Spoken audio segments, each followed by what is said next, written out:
After centuries of continuously burning fossil fuels, humanity is starting to see the consequences. We've created extreme climate change.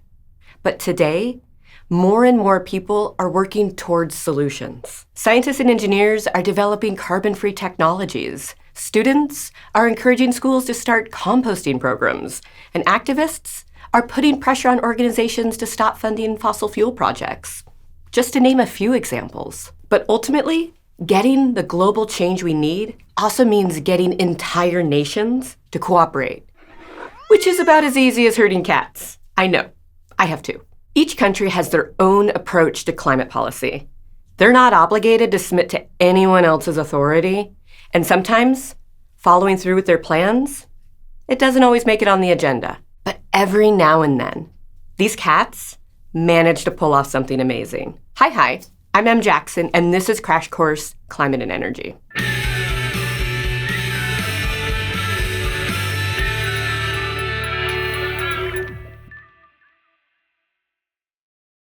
Since the late 1980s, the international scientific community has researched and compiled information about the climate crisis. They want to know what's up, who's going to be affected, and what we can do about it. Normally, scientific results are presented at a conference session, attended by a few dozen scientists, and maybe one or two members of the press. But because climate change is so important, this conversation has expanded to include representatives from almost every country. It's like the science Avengers. When these teams get together, they look at the evidence, decide the best course of action, and devise various treaties and declarations and agreements to try to address the problem. Together, these documents form the basis for international climate policy. And right now, almost every country is signed on to one or more of the major climate and environmental agreements or groups. They're called the UNEP, the IPCC, and the UNFCC. I know, it sounds like I just pulled a handful of Scrabble letters out of a bag, but government agencies, and in particular the the United Nations, they do love their acronyms. Cut. What? Technically, they're initialisms. Oh, give me a break. Moving on. First up, the UNEP is the United Nations Environment Program. It was established in 1972 when the UN made its first declaration to protect the environment, called the Stockholm Declaration. And today, the UNEP is the global authority advocating for the environment. In 1988, the UNEP teamed up with the World Meteorological Organization to form a subgroup focusing just on climate change, the IPCC. Because if there's anything governments love more than acronyms, it's subgroups and subcommittees of the subgroups. The IPCC stands for the Intergovernmental Panel on Climate Change. It's made up of hundreds of scientists, researchers, and policymakers tasked with compiling everything we know about the Earth's climate change, and how to mitigate it and adapt. Since the 80s, they've released 6 comprehensive reports. These reports are kind of like the SparkNotes versions of that book you forgot to read for class that one time. The IPCC takes thousands of peer-reviewed research articles and condenses them into detailed summaries.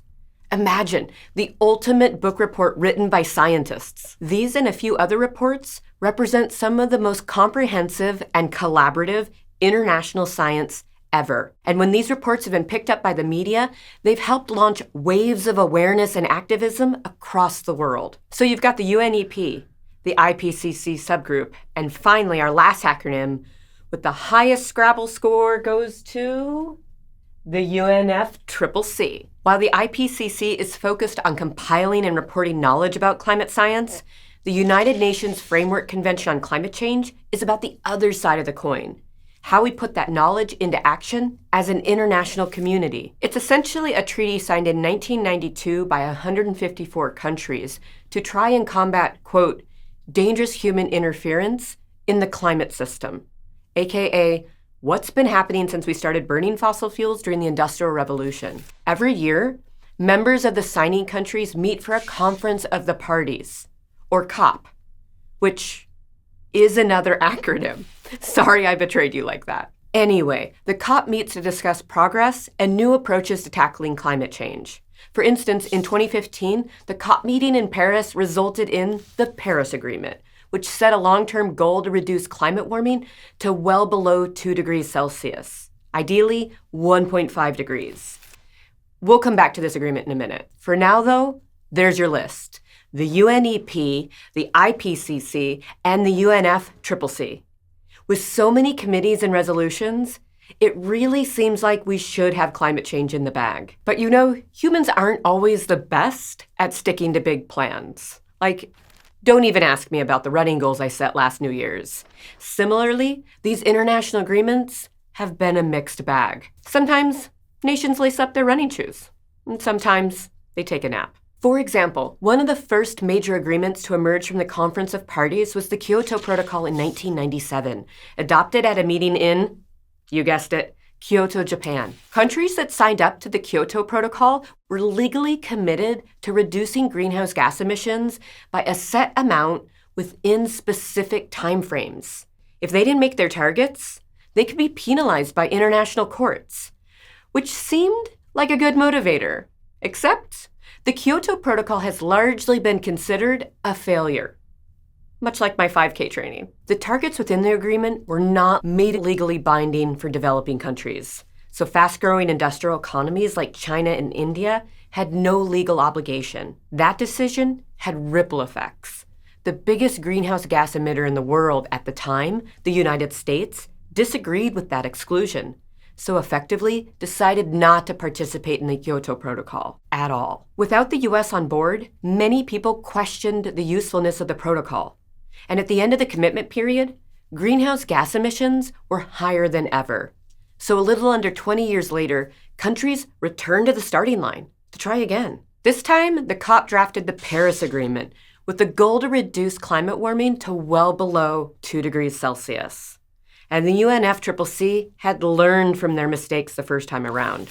While the Kyoto Protocol had been legally binding, the Paris Agreement was voluntary. The idea was that each country would draft a plan outlining how they would reduce emissions. Then, theoretically, peer pressure from other members would help everyone stick to those commitments. It would be like if I joined a running group, who helped me stick to my routine by sticking to theirs. The Paris Agreement also encouraged nations to commit a total of $100 billion a year to the Green Climate Fund, as a way for wealthier countries to fund things like decarbonization in lower-income countries. This was a huge step forward and a big shift in climate policy. It was a switch from strict legal rule setting to a more collaborative process. But the Green Climate Fund is where this more flexible policy falls down. Without clear ways to report and enforce how much money countries are contributing, not all the expected money made it into the piggy bank. For instance, only about $83 billion of the $100 billion was raised in 2020. To be fair, $83 billion is still one huge piggy bank. You could probably live in that thing. For me, pay off my student loans. I am talking Scrooge McDuck, swimming in gold coins levels of magnitude here. But a $17 billion difference is also a world-changing gap. Now, it might seem like the solution to this is obvious. Just make the Paris Agreement more strict, right? I mean, even voluntary accountability groups have penalties. Say you and your friends all agree to not check your phones while you're out to dinner. If someone does, they definitely have to buy dessert. But there's some tension there. In 1972, the Stockholm Declaration, the one from the UNEP that kickstarted international action for the environment, included the principle that every nation has the right to govern itself. Except, any climate policy that's effective on the international stage will mean countries submitting to some kind of overarching governance. But no one is actually required to do that. So you see, it gets messy. This idea of national sovereignty, or the right of countries to govern themselves, was brought up when countries objected to the legally binding Kyoto Protocol and some of the more strict commitments proposed for the Paris Agreement. So now, we have the Paris Agreement's more flexible targets. But will that work for the long term? Stay tuned for the next season of Life on Earth. Another problem that remains to be solved is the inequality between countries. Historically, countries with weaker economies have smaller voices in international discussions, which is especially problematic since they're the ones who tend to feel the worst impacts of climate change. And when it comes to making plans for the future, they often don't get the attention or the action they need. But there is one international policy that gets a gold star.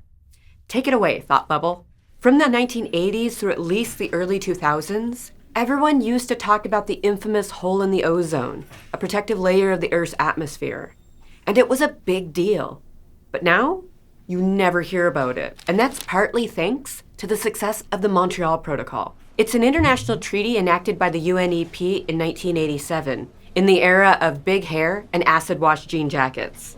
And to date, it's the only international agreement that's been ratified by every one of the 198 UN member states. But it's not a climate agreement. It was introduced to limit and phase out the production of chemicals that attack the ozone layer, called CFCs, or, for the Scrabble win, chlorofluorocarbons. And it has a lot going for it. It has strict, legally binding targets for each nation, and annual meetings that can change those targets as needed. Unlike the Kyoto Protocol, countries were also willing to sign up for it. And now, the hole in the ozone layer is healing itself. These days, the protocol's scope is expanded into the climate realm with the Kigali Amendment in 2016. It adds a group of chemicals called hydrofluorocarbons, or HFCs, to the list of regulated substances. HFCs don't attack the ozone layer, but they are super strong greenhouse gases used in things like air conditioners.